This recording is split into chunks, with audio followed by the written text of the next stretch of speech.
On the run Norwich City are on, we were in big trouble. Daryl Murphy haunts a Norwich City side who played gutless in terms of our attacking display. It was a gutless attacking display, and Daryl Murphy, ex-Ipswich player, has haunted Norwich City. Hello guys and welcome to my match review.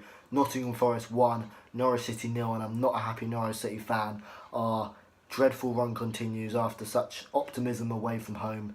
Where he was winning lots and lots of games, winning against Middlesbrough, winning against Ipswich. Now we're on a dreadful run, 1 point from 5 games, and we just put in an unacceptable performance in terms of attacking against Forest. I thought defensively it was okay, but it was a gutless Norwich City performance in terms of attacking. If you're new to Norwich City Central, please subscribe. And let's get into the match review. A first half we were quite dull, but I definitely thought we played better in the first half. The big chance of the game fell in about the 10th minute.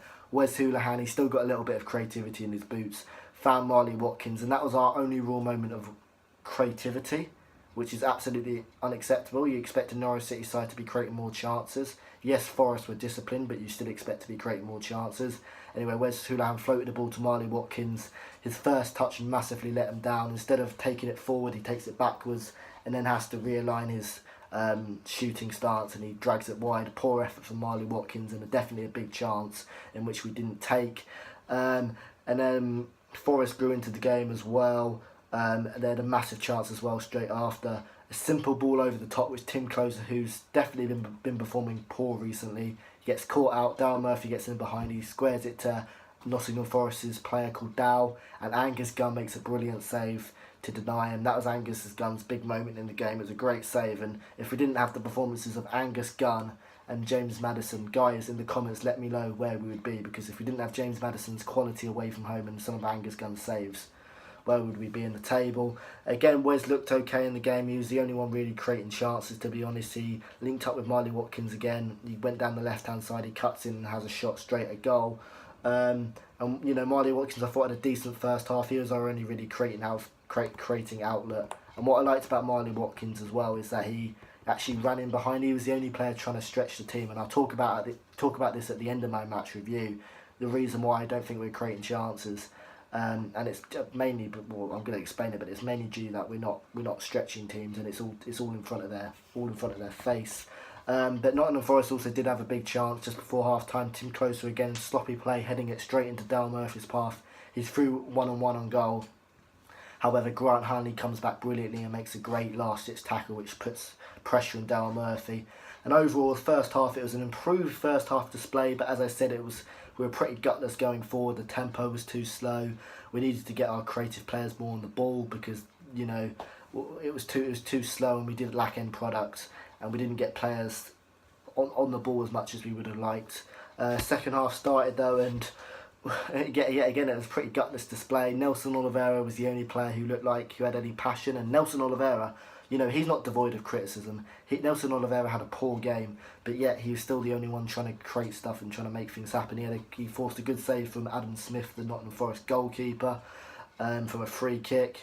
But honestly, it was just such a dull game. And no disrespect to any Forest fans if you're still watching, but I don't think you played that well. I thought defensively you played well to an extent, but going forward, I didn't think he was anything special. Daryl Murphy was the only real player who looked like causing problems, and it was just so poor. Forest put a ball across the 6-yard box. They had no takers, but you could tell that it wasn't working for Norwich, because in that second half we created like no chances. It was a gutless display, and Forest, you could tell, were growing into the game, and it was bloody shite defending from Norwich City again. And Crystal Zinnemann, who has had a great season, has been so poor these last couple of games. Against Bolton, you know what, I'm just absolutely fuming, because when we conceded our first goal to Bolton, what was the problem? Zinnemann didn't get across his man, and Medine put a simple tap in. It's the same thing again. They get a cross in, Daryl Murphy gets in front of his man, Crystal Zinnemann, heads it down, past Gunn, no chance for him, and it's 1-0, and it's just so infuriating, because it's poor defending for Zinnemann. He's got to be switched on.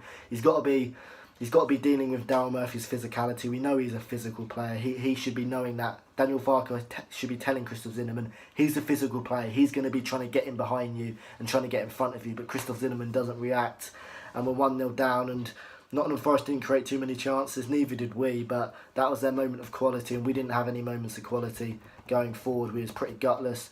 We did have a couple of chances towards the end. I don't really know how. We got very lucky with those chances. Josh Murphy, his deflected pass fell into Nelson Oliveira, and his shot was blocked. And then again in the 90th minute, Nelson Oliveira gets into a shooting position just inside the box and drags it wide. With game time, I think Nelson Oliveira would have at least hit that on target, but you could tell he's not quite the player he was last season. But I think he can mould into a good player if he's given the chances. But the problem is, we're not getting the chances, really, are we? We're lacking creativity, we're lacking end product, and that's been the story of our season, in particular at home. But now those similar traits are starting to creep in away from home as well. Why do I think Norwich put in a gutless attacking display? It's because we lack creativity. We had a slow tempo. Mario Rancic just had several touches on the ball. Harrison Reed, several touches on the ball. James Maddison, several touches on the ball. He wasn't moving the ball quick enough. And also, I've said this throughout the whole entire season, we're not creating chances because we're not getting enough width. We're all trying to attack through the centre and it's not working. You know what I mean? Forest just put so many players in the centre we couldn't break them down. And also we're not having enough runs in behind. Everything's too static. James Maddison wants the ball. Houlihan's coming towards the ball.